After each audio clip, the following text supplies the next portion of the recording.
Vous déjà demandé ce qui relie le vol d'une lance de plusieurs kilos et le trajet d'une particule complètement invisible? Eh bien, il s'avère que tous les objets en mouvement obéissent à un langage commun, une sorte de grammaire dictée par les lois de la physique qui dessine des formes étonnamment simples et surtout prévisibles. Aujourd'hui, on va décoder ce langage ensemble.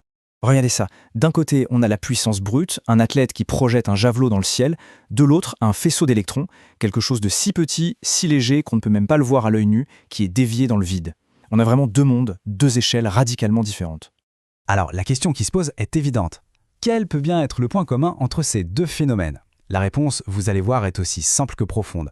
En fait, ils suivent tous les deux des trajectoires courbes qui sont magnifiquement prévisibles et qui sont dictées par les forces qui s'exercent sur eux.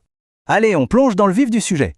On va commencer par la force qu'on connaît tous, celle qu'on ressent chaque seconde, la gravité. Et on va s'intéresser à la trajectoire qu'elle dessine, sa signature dans le ciel, la parabole. Ok, imaginez qu'on lance un objet, n'importe lequel.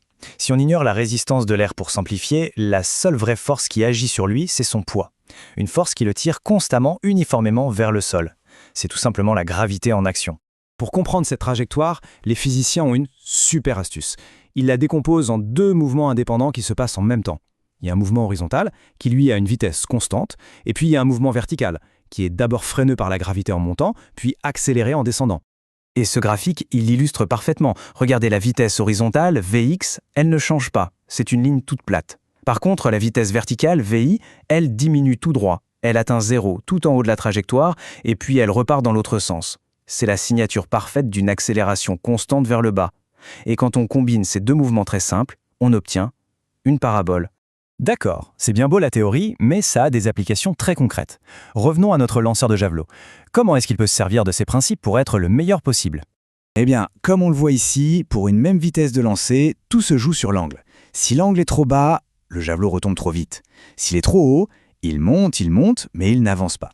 C'est une pure question d'équilibre, de compromis. Et ce juste milieu, ce point d'équilibre parfait, c'est un angle de 45 degrés.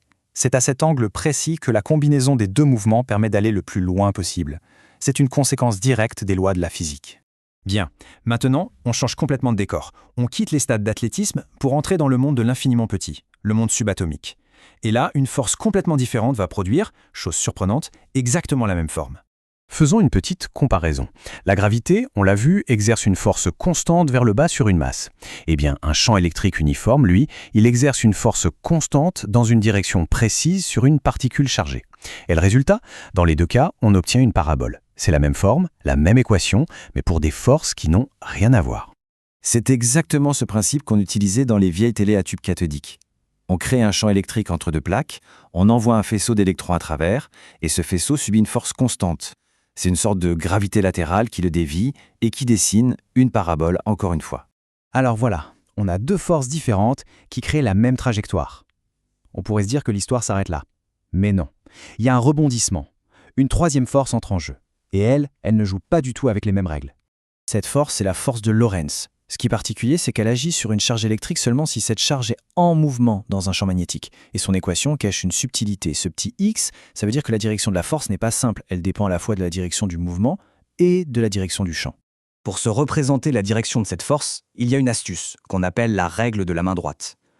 En gros, l'idée, c'est que si la vitesse va dans une direction et le champ dans une autre, la force, elle, va jaillir sur le côté. Le résultat, c'est une force qui agit toujours à angle droit par rapport au déplacement. Et ça, c'est le point absolument crucial. C'est ça qui change tout. Contrairement à la gravité ou à la force électrique qui tirait dans une direction fixe, la force magnétique, elle, tire toujours perpendiculairement à la direction dans laquelle la particule est en train d'aller. Et quelle est la conséquence d'une force qui pousse toujours sur le côté? Eh bien, elle ne peut ni accélérer ni ralentir la particule. Elle ne fait que la faire tourner sur elle-même. Sa vitesse, son énergie restent donc tout le temps la même. Et voici le résultat spectaculaire. Une force qui a toujours la même intensité et qui agit toujours perpendiculairement au mouvement, ça agit un peu comme une laisse invisible. Ça force la particule à suivre une trajectoire non plus parabolique, mais parfaitement circulaire. Le mouvement change totalement de nature. Bon, récapitulons un peu tout ça. On vient de voir trois forces fondamentales et comment chacune génère une trajectoire qui lui est propre. Ce tableau résume tout parfaitement. La gravité et la force électrique, parce qu'elles sont constantes en direction, elles donnent des paraboles. La force magnétique, elle, parce qu'elle est toujours perpendiculaire à la vitesse, elle donne un cercle. C'est la règle du jeu de la force qui dicte la forme de la trajectoire finale. Mais le plus fou, c'est le principe unificateur derrière tout ça. Il n'y a pas une physique pour les javelots et une autre pour les électrons. Non, il n'y a qu'une seule et même loi fondamentale, la deuxième loi de Newton, qui, selon la force qu'on lui applique, va donner naissance à toute cette diversité de mouvements. Alors au final, que faut-il retenir de cette petite exploration des courbes du mouvement ? Être capable de prédire ces trajectoires, ce n'est pas juste un exercice théorique. C'est la base des accélérateurs de particules, de l'imagerie médicale et de tellement d'autres technologies. En comprenant comment les forces dessinent des formes dans l'univers, on a appris à les maîtriser. La vraie question maintenant, c'est quelle nouvelle forme, quel nouveau mouvement est-ce qu'on apprendra à dessiner demain ?